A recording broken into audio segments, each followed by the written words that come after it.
साथियों, आज आपसे बात करते हुए मैं महाराष्ट्र के लोगों को, देश के लोगों को भारत की राजनीति में आ रही एक विकृति से सावधान भी करना चाहता हूं। ये विकृति है शॉर्टकट की राजनीति की। ये विकृति है राजनीतिक स्वार्थ के लिए देश का पैसा लुटा देने की। ये विकृति है करदाताओं की गाढ़ी कमाई को लुटा देने की। शॉर्टकट अपनाने वाले ये राजनीतिक दल, ये राजनीतिक नेता देश के हर करदाता के सबसे बड़े दुश्मन है, जिनका मकसद सिर्फ सत्ता में आना होता है, जिनका लक्ष्य झूठे वायदे करके सिर्फ सरकार हड़पना होता है, वो कभी देश नहीं बना सकते।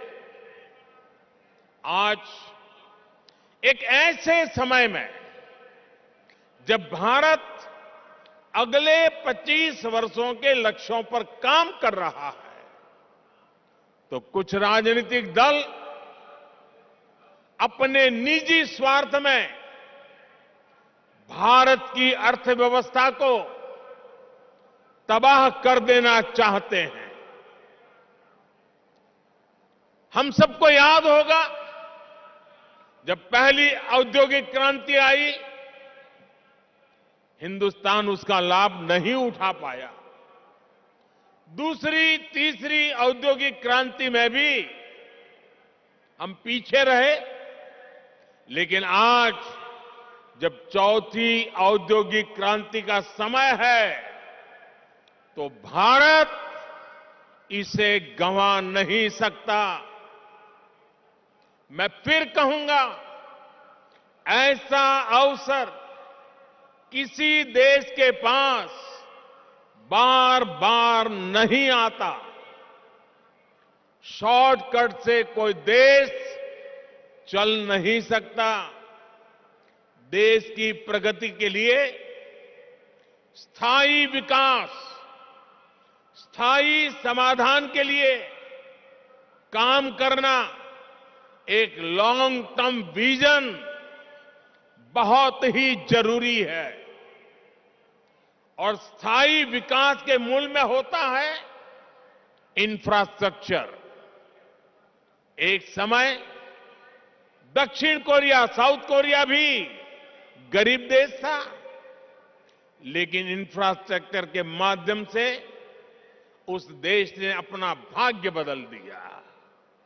आज खाड़ी के देश इतना आगे इसलिए भी है, और लाखों भारतीयों को वहां रोजगार मिलता है, लाखों भारतीयों को, क्योंकि उन्होंने भी बीते 3-4 दशकों में अपने इंफ्रास्ट्रक्चर को मजबूत किया है, आधुनिक किया है और फ्यूचर रेडी किया है। अरे कब आपको पता होगा, आज हिंदुस्तान के लोगों को सिंगापुर जाने का मन करता है। कुछ दशक पहले तक सिंगापुर भी एक सामान्य आइलैंड कंट्री हुआ करता था। फिशरीज से कुछ रोजी रोटी लोग कमा लेते थे, लेकिन सिंगापुर ने इंफ्रास्ट्रक्चर पर निवेश किया, सही आर्थिक नीतियों पर चला, और आज वो दुनिया की अर्थव्यवस्था का इतना बड़ा केंद्र बना हुआ है। अगर इन देशों में भी शॉर्टकट की राजनीति हुई होती, टैक्स पेयर का पैसा लुटाया गया होता, तो ये देश कभी उस ऊंचाई पर नहीं पहुंच पाते जहां आज है। देर से ही सही, भारत के पास अब यह अवसर आया है। पहले की सरकारों के समय हमारे देश के ईमानदार करदाताओं ने जो पैसा दिया वो या तो भ्रष्टाचार की भेंट चढ़ गया या फिर वोट बैंक को मजबूत करने में खप गया। अब समय की मांग है कि सरकारी खजाने की पाई पाई का उपयोग देश की पूंजी युवा पीढ़ी के उज्जवल भविष्य के लिए निर्माण पर खर्च होनी चाहिए। मैं आज भारत के हर युवा से आग्रह करूंगा, हर टैक्स पेयर से आग्रह करूंगा, ऐसे स्वार्थी राजनीतिक दलों को, ऐसे स्वार्थी राजनीतिक नेताओं को एक्सपोज करिए।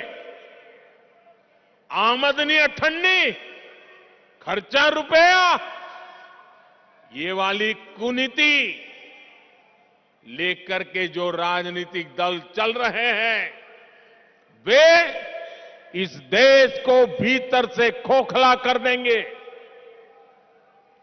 दुनिया के कई देशों में हमने आमदनी अठन्नी, खर्चा रुपया, ये ऐसी कुनीति की वजह से पूरी अर्थव्यवस्था को तबाह होते देखा है। हमें मिलकर भारत को ऐसी कुनीति से बचाना है। हमें याद रखना है, एक और आमदनी अठन्नी, खर्चा रुपया, ये वाली दिशाहीन कुनीति और सिर्फ स्वार्थ है। वहीं दूसरी ओर देश हित और समर्पण भाव है, स्थायी विकास, स्थायी समाधान का प्रयास है। आज भारत के युवाओं के पास जो अवसर आया है वो हम ऐसे ही जाने नहीं दे सकते। और मुझे खुशी है कि आज देश में स्थायी विकास और स्थायी समाधान को सामान्य मानवी का भी जबरदस्त समर्थन मिल रहा है। अभी पिछले सप्ताह गुजरात में जो चुनाव के नतीजे आए हैं वो स्थायी विकास और स्थायी समाधान की आर्थिक नीति, विकास की रणनीति का परिणाम है। मैं शॉर्टकट अपनाने वाले ऐसे राजनेताओं को भी विनम्रतापूर्वक, आदरपूर्वक कहूंगा कि स्थायी विकास के विजन को समझिए, उसके महत्व को समझिए। आज देश के लिए उसकी कितनी जरूरत है उसको समझिए। शॉर्टकट के बजाय स्थायी विकास करके भी आप चुनाव जीत सकते हैं, बार बार चुनाव जीत सकते हैं। ऐसे दलों को मैं कहना चाहता हूं, आपको डरने की जरूरत नहीं है। मुझे विश्वास है जब आप देश हित को सर्वोपरि रखेंगे तो शॉर्टकट की राजनीति का रास्ता भी जरूर त्याग करेंगे।